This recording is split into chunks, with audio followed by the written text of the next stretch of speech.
الهدف، ويا لا من كرة مباغتة لعبد الله حسن. الهدف الرابع ياتي من سفيان رحيمي. من وين يا سفيان؟ شوف من وين. هنا الكرة من كوامي، هنا بندر، خطيرة من بندر، عرضية.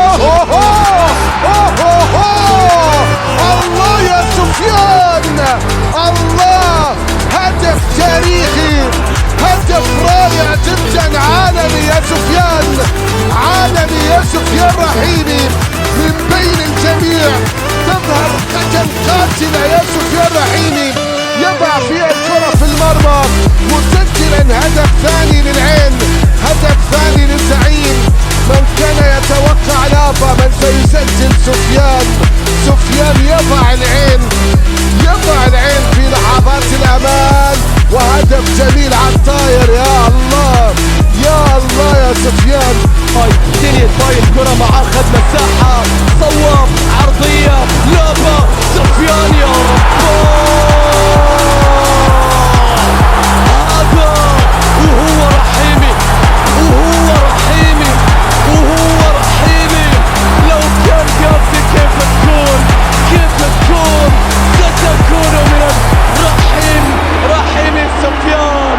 العين يعدل، العين يقف، العين يعود، العين يسجل. يا لها من لقطة يا يدفاي، لا باكوسي بيهيئها بيعدلها. عادت يا سفيان، عادت مسؤولية الأهداف. نقلة أمامية إلى بندر، الكرة العرضية من بندر عالية الخطيرة، المحاولة. يا عيني يا لابا، يا سلام. هذه المرة لا، سفيان المغربي المزيان يسجل التعادل للعين ويعيد الأمور إلى نقطة البداية، بل أكثر من ذلك. العين يتوج أفضليته بهدف التعادل، يتوج أفضليته في شوط المباراة الثاني بهدف التعادل، وكأن الأدوار اختلفت في شوط المباراة الثاني. العين يتألق في شوط المباراة الثاني ويتوج هذه الأفضلية بهدف التعادل الجميل بارتقاء عالي. مشروع سابع ستستفزه، ويا صاحب الجمل وش يستفزه. 7 أهداف مقابل لا شيء. انتبهت هذا الجول السابع، اسمه قاسي والعيناوي قاسي. 7 كبيرة يا العين، كبيرة.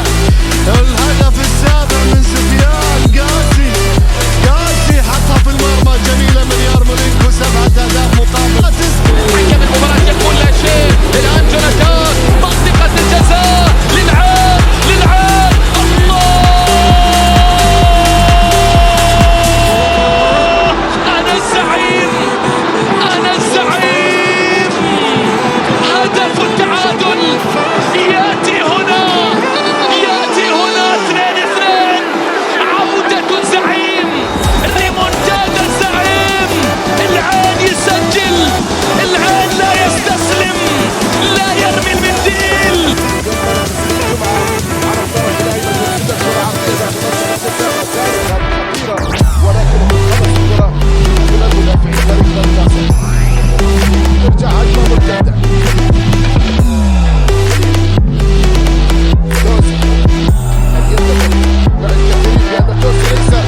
ينزل ويشارك ويسجل هدف ثاني جميل. اتفرج على الجمهور ده بقى في فاينل كاس صاحب اسمه رئيس الدوله. اتفرج على جمهور نادي العين، ادي سفيان رحيمي يسجل هدف. فلاسيوس العين الارجنتيني مشاه يارمولينكو مع اسلام ممتاز تلعب عندي سفيان حطها في المرمى.